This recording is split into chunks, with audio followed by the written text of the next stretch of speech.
sell.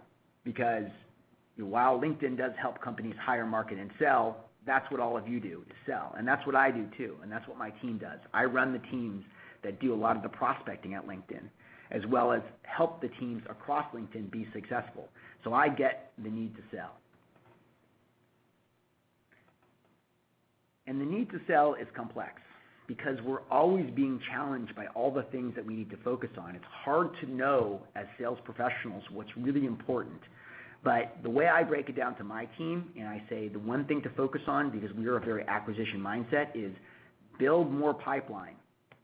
Lead generation. Leads is what I want you to think about. But that begs the question, ultimately, who's responsible for lead generation, right? We know that marketing contributes roughly 30% of our leads for most companies. That means, what about the remaining 70%? Who's responsible for generating all of that information? We're working in a world which is ever-changing, and things that we used to do are not working as well as they used to do. Today's buyer knows what's going on because they're reaching out to their networks and learning more information. Today's buyer has already made up their mind before they're even talking to you. If you're cold calling them, how many of you had that experience where you cold call someone, you talk to them, and then they immediately hit the internet and find out all the other products are out there? So you've built awareness about your solution, and then they basically sourced it for you in a matter of 10 minutes. And ultimately, we're finding is that cold calling isn't working. It's just pounding the phone over and over and over is not being successful. So we have this obligation to deliver our leads. If we're waiting around for marketing to make us successful, it's not going to happen, but the traditional methods that we used to use just aren't working. What are we going to do? Use LinkedIn. And I think what I wanted to do with this, there's many companies using LinkedIn. There's many individuals who have used LinkedIn. There's many research companies who've recommended LinkedIn, but I wanted to give you a brief story about myself and tell you about how I use LinkedIn to be successful. When I started selling, I came late to the game of sales, and I was a lawyer in my previous world, and I was selling to other in-house lawyers. And I started making cold calls, and it was horrible. It just wasn't working for me. I couldn't do it. And I was about to quit, and that's when I rediscovered LinkedIn. That's when I found that I, as a lawyer, was connected to a whole bunch of previous other lawyers, and of course those lawyers were connected to other lawyers. And I suddenly realized that LinkedIn was the world's greatest prospecting database, as well as the world's greatest resume database. And in fact, true story, I was actually banned from LinkedIn when I was on it because I was over-connecting with people. But what I found was that my success on LinkedIn was really strong because I was very comfortable reaching out to my network and asking for introductions. And when I would reach out to people through warm introductions, connect with people. So LinkedIn actually saved my sales career, not because it provided a substitute for cold calling. It's because I couldn't cold call. I was not successful at it. If it wasn't for LinkedIn, I wouldn't be here today and be able to sell. Let me drive this home through another example. So imagine we have Jack. Jack is your traditional salesperson, right? Jack basically has his contact list. It's the same one I was probably using. It's a bunch of outdated information. He pops onto a company website. He finds the address or the phone number of some company. He writes a veto letter, a veto email to 5 different email addresses, and then he starts cold calling into the company, trying to get through the gatekeeper to the decision maker. That's one model. The other model is the model that we like to espouse. We'll use Brian as the example of the sales professional. Brian, what he's doing is he's basically using the internet to basically find the one person that actually matters. Instead of just looking at a contact list that he's been provided, he's going out to sources like LinkedIn. Once again, LinkedIn is your core source in the world of B2B data, but there may be other sources out there if you're not selling to B2B. He uses LinkedIn. He finds the people, the individuals that actually are relevant to him, and the ones with the titles at the right companies that are the people he should be talking to. He looks at their profiles. He figures out what about them may lead me to have some sort of relevance to this person, either a common connection of someone we both know, we both went to school, information, something on their profile which is interesting, and then he reaches out through third parties to get a warm introduction. Hey, can you introduce me to the right person at the right time? That's the beginning of social prospecting and one of the fundamental tenets of social selling. Ultimately, what makes Brian more successful? He's owning that lead generation. He's not outsourcing it to somebody. He's using leads and doing it in a very thoughtful way with insights and understanding better what he actually has to know about that particular person and that particular entity. And then ultimately, he's using social media as that channel to basically create a warm lead for himself. And we found that in the industry, reps doing this are 40% more successful than reps that do not, which is a material impact especially if you're treading right near your number.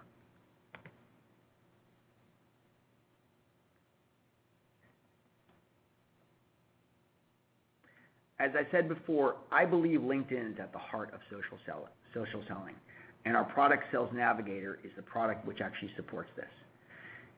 LinkedIn, if you're a B2B salesperson, that's where the people are. Finding those right people is what matters. Knowing what to talk to them is ultimately what LinkedIn is revealing for you, and ultimately beyond that, how do you get to those individuals is what's answering this particular question of connections.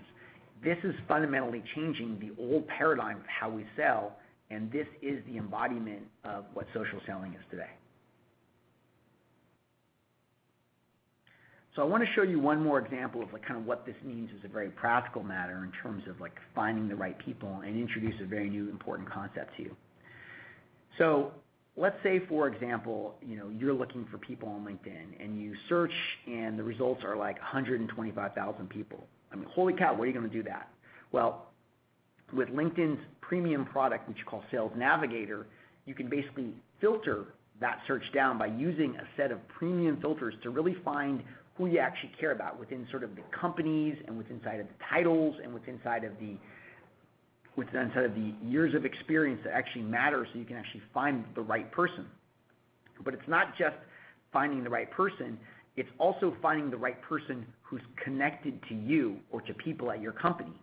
And that last feature is something that we call TeamLink. And I want to pause here because I think it's so important for you to understand this. If there's one thing that you walk away from this presentation with, remember the word TeamLink, because it's going to change your life. Basically, what TeamLink does is it takes all of the employees in your company and combines it together with your connections so that when you look on people at LinkedIn, you can see the common connections between you and between the person that you actually want to talk to. And so that guy down the hall that you work with, that you've known for 20 years, it just turns out that he's actually connected to the person that you care about. How many times does that happen? It happens all the time. What TeamLink is doing, it's revealing the underground railroad, the railroad that you can't see, of mapping connections together so that you can unlock the power of your company's common connections.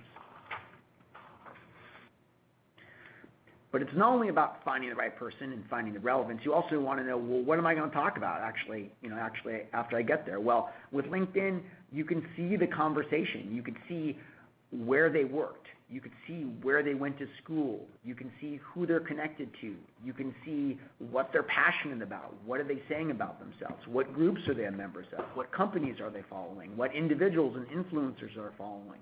What sort of updates have they made?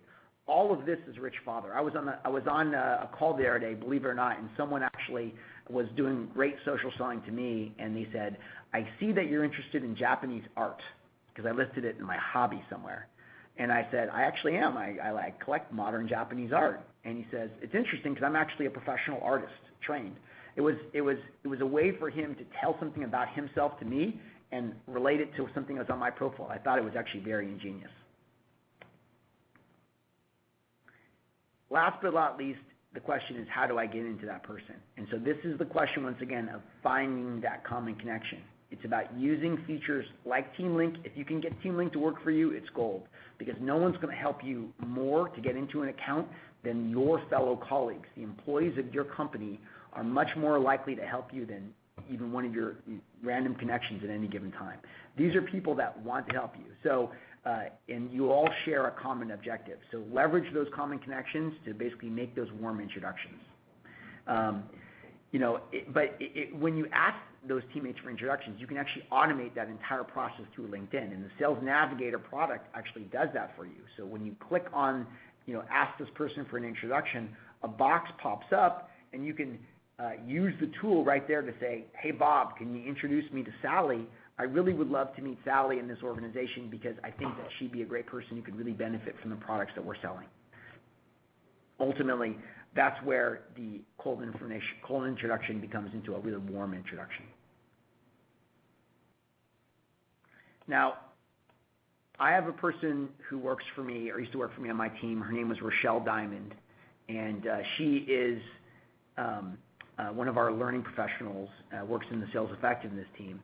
And so I'm using this as an example of what not to do, but just as an example of anyone can do this. We all do this all day. We are constantly not using social selling. And even at LinkedIn, we are not perfect by any stretch. We are always trying to get better. So here's a great example of Rochelle has a brother. Her brother is called Jeff. His name's Jeff, and he works in the marketing industry. And Jeff received a cold email from someone on my team asking Jeff if he'd be interested in having a meeting to learn more about LinkedIn products. And Jeff got that email and forwarded it on to Rochelle with a smiley face. Why? Because Jeff was thinking, boy, if they had just looked on LinkedIn, they would have seen that Rochelle works at LinkedIn and would have been very happy to broker that introduction. But because they didn't do good social selling, they missed that opportunity for that warmer introduction.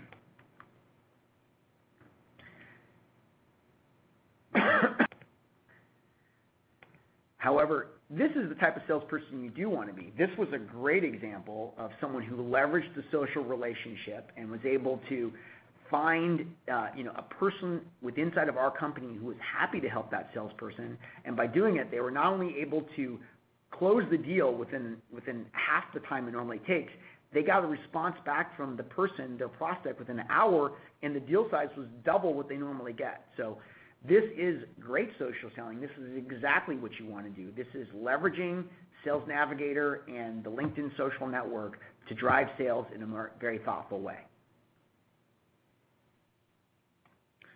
I thought I'd leave you with, as my last slide, just to talk a little bit about sort of what does it mean ultimately to be an expert at social selling. We've talked a lot about sales prospecting and social prospecting in Sales Navigator, LinkedIn's core product, and how it can help you as an individual sales professional and your company as a sales professional. But it's really a lot more than that. I think that these 5 areas really break it down with respect to what is each element of social selling, and each one, moving from left to right, really takes us to the point of where we really want to be in terms of our advanced state of social selling. So, for example, as an individual, it's great to have a profile on LinkedIn. But if you are a master social seller, your profile shouldn't just be your resume. Your profile should be your personal brand, and it should be a marketing opportunity to basically say, why should someone buy from you? Remember, your customers are looking at you on LinkedIn. What is the story that you're telling to them, and is it powerful? Likewise, your network is not just the people that you know and that you've worked with, but your network is a broad selection of all of your customers and all of your prospects because they want to connect to you because you are someone who is a thought leader in the space and someone who can help them, not just help yourself. Your groups, it's very common to belong to 1 or 2 groups and not be very deeply involved in those groups for most people. But if you are a true social seller, you are going to be participating in influential groups and be somebody who has developed a point of view about a particular industry, about a particular product, whatever it is that you ultimately sell. We want you to be out there sort of talking about it so that other people look at you as someone that they should think of as a potential consultative partner in selling and not just a sales professional. And ultimately, it's your involvement, right? The question is are you there every once in a while? Are you checking into LinkedIn once a month? Or are you responsive to it? The same responsiveness on LinkedIn as you spend on your email every day is probably, or hopefully on your email every day, is the requirement that you really want to be when you're a great social seller. So with that, I just want to say thank you to InsideSales.com, and thank you for all of you for spending a half hour with me. I really enjoyed talking to you about social selling, and hope to see you on LinkedIn in the future.